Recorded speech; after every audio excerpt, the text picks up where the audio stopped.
Hi ನಮಸ್ತೆ ಎಲ್ಲರಿಗೂ. ಎಲ್ಲರೂ ಹೇಗಿದ್ದೀರಾ? ಇದು ಮಂಗಳವಾರದ ಮಿನಿ ವ್ಲಾಗ್ ಆಗಿರುತ್ತೆ. ನಾನಿವತ್ತು ಒಂದು ಲೋಟ ಬಿಸಿ ನೀರಿಗೆ 1 ಸ್ಪೂನಷ್ಟು ಚಿಯಾ ಸೀಡ್ಸು ಮತ್ತು ಸ್ವಲ್ಪ ನಿಂಬೆ ರಸ, 1 ಚಿಟಿಕೆಯಷ್ಟು ಉಪ್ಪು ಇಷ್ಟು ಹಾಕ್ಕೊಂಡು ಒಂದು ಡಿಟಾಕ್ಸನ್ನು ರೆಡಿ ಮಾಡ್ಕೊಂಡಿದ್ದೀನಿ.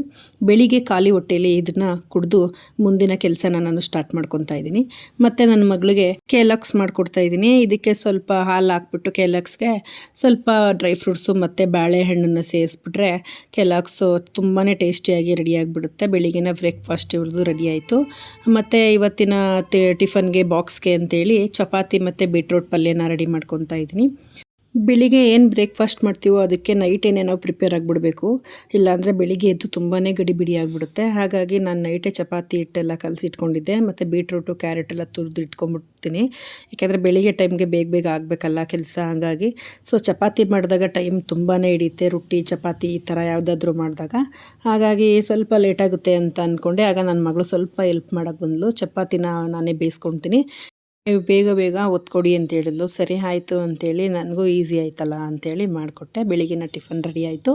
ಅದಾದಮೇಲೆ ಬಾಕ್ಸ್ ಎಲ್ಲ ಪ್ಯಾಕ್ ಮಾಡಿ ಮಕ್ಕಳನ್ನ ಸ್ಕೂಲ್ ಕಳಿಸಿ ನಾನು ಹಾಗೆ ಒಂದು ರೌಂಡು ವಾಕ್ ಮಾಡೋಣ ಅಂತ ಹೋದೆ. ಡೈಲಿ ಮಕ್ಕಳನ್ನ ಸ್ಕೂಲು ಕಳಿಸೇ ನಾನು ವಾಕ್ ಹೋಗೋದು, ಯಾಕೆಂದರೆ ನನಗೆ ಟೈಮ್ ಸಿಗಲ್ವಲ್ಲ. ಹಾಗಾಗಿ ಬೆಳಗಿನ ಕೆಲಸ ಎಲ್ಲ ಮುಗಿಸಿ ಬರ್ತೀನಿ. ಅದಾದಮೇಲೆ ಮನೆಗೆ ಹೋಗಿ ಸ್ವಲ್ಪ ಪಾತ್ರೆ ಎಲ್ಲ ತೊಳೆದು ಮನೆಯೆಲ್ಲ ಒರೆಸಿ ನೆಲ ಎಲ್ಲ ಒರೆಸಿ ಪೂಜೆ ಎಲ್ಲ ಮಾಡಿ ಅದಾದಮೇಲೆ ತಿರ್ಗೋ ವ್ಲಾಗ್ ಮಾಡೋಕ್ಕೆ ಸ್ಟಾರ್ಟ್ ಮಾಡ್ತಾಯಿದ್ದೀನಿ. ಇವತ್ತು ಮಂಗಳವಾರ ನಂಗೆ ಸ್ವಲ್ಪ ಕೆಲಸ ರಜೆ ಇರುತ್ತೆ. ಹಾಗಾಗಿ ಫ್ರೀ ಇರ್ತೀನಲ್ಲ ಅಂಥೇಳಿ ಇವತ್ತೇ ವೀಡಿಯೋಗಳು ಮಾಡ್ಕೊಳ್ಳೋಣ ಅಂಥೇಳಿ ಮಾಡ್ತಾಯಿದ್ದೀನಿ. ಎಲ್ಲ ದೀಪ ಎಲ್ಲ ಹಚ್ಚಿ ಎಲ್ಲ ಕೆಲಸನೂ ಮುಗಿದಿತ್ತು. ಆಮೇಲೆ ಸ್ವಲ್ಪ ಬಾಳೆಹಣ್ಣಿತ್ತು, ಒಂದು 2ರಿಂದ 3 ಬಾಳೆಹಣ್ಣಿತ್ತು. ಇದನ್ನೇನಾದರೂ ಮಾಡೋಣ, ಮಕ್ಕಳು ಸ್ಕೂಲಿಂದ ಬರೋಷ್ಟರಲ್ಲಿ ಅವ್ರಿಗೆ ಸ್ವಲ್ಪ ಸ್ನ್ಯಾಕ್ಸ್ ಮಾಡಿಕೊಡೋಣ ಅಂತೇಳಿ ಅವ್ರಿಗೋಸ್ಕರ ಬನಾನಾ ಕೇಕ್ ಮಾಡೋಣ ಅಂತ ಎಲ್ಲ ರೆಡಿ ಮಾಡಿಟ್ಕೊಂಡು ಮಾಡಿದೆ. ತುಂಬಾ ಚೆನ್ನಾಗಿ ಬಂತು ಬನಾನಾ ಕೇಕು.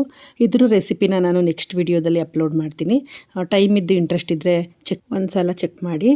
ತುಂಬಾ ಚೆನ್ನಾಗಿರುತ್ತೆ. ಮಕ್ಕಳಿಗೆ ಈವ್ನಿಂಗ್ ಸ್ನ್ಯಾಕ್ಸ್ ಏನಾದರೂ ಮನೇಲೇ ಈ ಥರ ಪ್ರಿಪೇರ್ ಮಾಡಿಕೊಟ್ರೆ ಅವ್ರಿಗೂ ಖುಷಿಯಾಗುತ್ತೆ ಮತ್ತು ಹೆಲ್ದಿಯಾಗೂ ಇರುತ್ತೆ ಅಂತೇಳಿ ಈ ಥರ ಮಾಡ್ತಾ ಇರೋದು. ಮತ್ತು ನಮಗೂ ಒಂಥರ ಖುಷಿಯಾಗುತ್ತೆ ನಾವು ಮಾಡಿಕೊಟ್ಟಿದ್ದ ಮಕ್ಕಳು ತಿನ್ನೋದ್ರಿಂದ. ಹಾಗೆ ಮಧ್ಯಾಹ್ನ ಸಾಂಬಾರೆಲ್ಲ ರೆಡಿ ಮಾಡಿಕೊಂಡೆ. ಸ್ವಲ್ಪ ಬೇಳೆ ಸಾಂಬಾರು ಮಾಡೋಣ, ರೈಸು ಮತ್ತು ಬೇಳೆ ಸಾಂಬಾರು ಅಂತ ಅದನ್ನು ಕೂಡ ಮಾಡಿ ಇಟ್ಬಿಟ್ಟೆ. ಎಲ್ಲ ಕೆಲಸನೂ ಮುಗೀತು. ಕೇಕು ಕೂಡ ಬೇಕಾಗಿತ್ತು, ಅದನ್ನು ಸಹ ಕಟ್ ಮಾಡಿ ಮಕ್ಳಿಗೆ ಸರ್ಪ್ರೈಸ್ ಕೊಡೋಣ ಅಂತ ರೆಡಿ ಮಾಡಿ ಇಡ್ತಾಯಿದ್ದೀನಿ. ತುಂಬ ಚೆನ್ನಾಗಿ ತಿಂತಾರೆ. ಇದನ್ನು ತುಂಬ ಇಷ್ಟ ಆಗುತ್ತೆ ಅವ್ರಿಗೆ ಟೇಸ್ಟು.